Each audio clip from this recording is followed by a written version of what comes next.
Perception, concepts, and logic. By the middle of the century, the dominant conclusion about perception was that it is theory-laden. The biggest names in the philosophy of science, Otto Neurath, Karl Popper, Norwood Hansen, Paul Feyerabend, Thomas Kuhn, and W.V.O. Quine, despite wide variations in their versions of analytic philosophy, all argued that our theories largely dictate what we will see.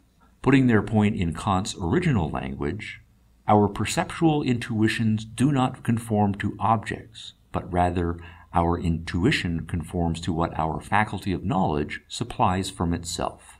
This conclusion about perception is devastating for science. If our percepts are theory-laden, then perception is hardly a neutral and independent check upon our theorizing.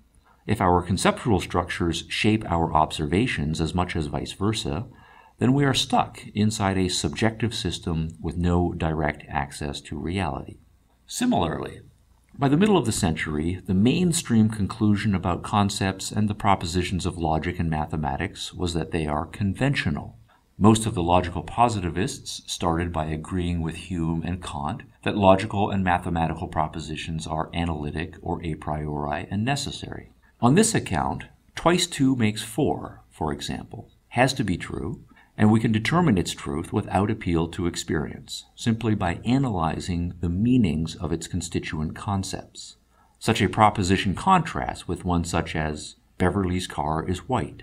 That Beverly's car is white is synthetic. Neither car nor white is contained in the other concept's meaning, so the connection between the two has to be established by experience, and the established connection between them is merely contingent. The car could have been painted any other color. This standard Humean-Kantian dichotomy of analytic and synthetic propositions immediately yields a very problematic implication. Logical and mathematical propositions are disconnected from experiential reality.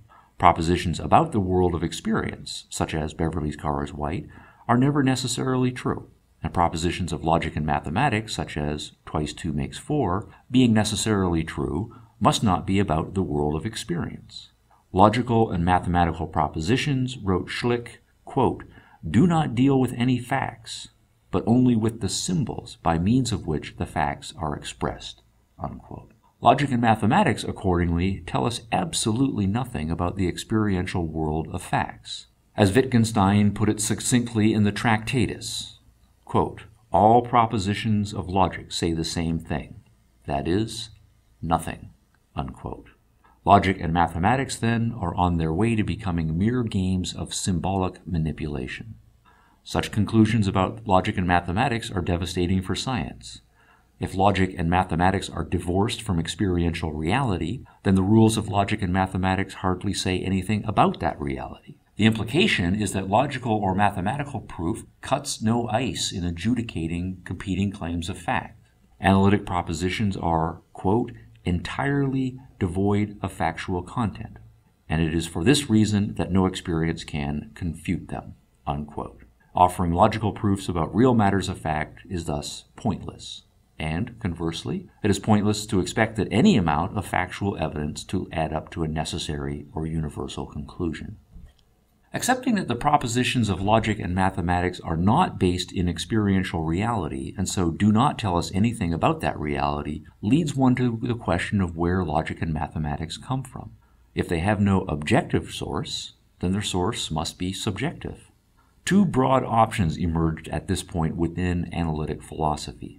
The neo-Kantian option, emphasized by the nativists and the coherence theorists, held that the basic propositions of logic and mathematics are innate in us, or necessarily emerge psychologically once we start to use words. And some such neo-Kantians scandalized the purer Kantians by holding out the hope that such innate or emergent propositions reflect or represent in some way an external reality. But, critics always asked, given the theory-ladenness of perception, how would we establish that such a connection exists? Any belief in a connection between reality and subjectively generated logic could only be reached by a leap of faith. It was the neo-Humean option, therefore, emphasized by pragmatists such as Quine, Nelson Goodman, and Ernest Nagel, that prevailed. On this account, Logical and mathematical propositions are merely a function of how we have decided to use words, and which combinations of words we have decided to privilege. Concepts are merely nominal, based on subjective human choices about how to carve up the flow of phenomenal experience. Conceptual relativism follows directly from such nominalism. We could have decided differently what concepts to adopt. We could have and still could carve the world up differently. We could, for example, decide not to pick out one section of the color spectrum and call it blue, and call the neighboring section green, but rather pick an overlap area between them and, borrowing words from Goodman for a slightly different purpose, call it either grew or bleen. That's a matter of convention. If all concepts are nominal, then one consequence is that there is no basis for a distinction between analytic and synthetic propositions. All propositions then become a posteriori and merely contingent. Logical relativism is the next consequence. Logical principles are constructs of concepts. What counts as a principle of logic, then, is not dictated by reality, but is rather up to us. Quote, "The principles of logic and mathematics are true universally simply because we never allow them to be anything else." Unquote. Logical principles become a matter of which formulations we are, quote, "willing," unquote, to accept, depending on whether or not we like the consequences of accepting any given principle. Logical justification, Rorty wrote of Quine's doctrine, quote, "is not a matter of a special relation between ideas or words and objects, but of conversation, of social practice," unquote. But what if someone does not like the consequences of adopting a given logical principle? What if conversational or social practices change? If the rules of language and logic are conventional, what is to stop someone, from whatever reason, from adopting different conventions? Absolutely nothing. The rules of logic and grammar then can be as variable as other conventions, such as performing greeting rituals by shaking hands, hugging, or rubbing noses. No form of greeting or system of logic, then, is more objectively right than any other. By the 1950s, these conclusions were commonplace. Language and logic were seen as conventional, internal systems, and not as objective, reality-based tools of consciousness.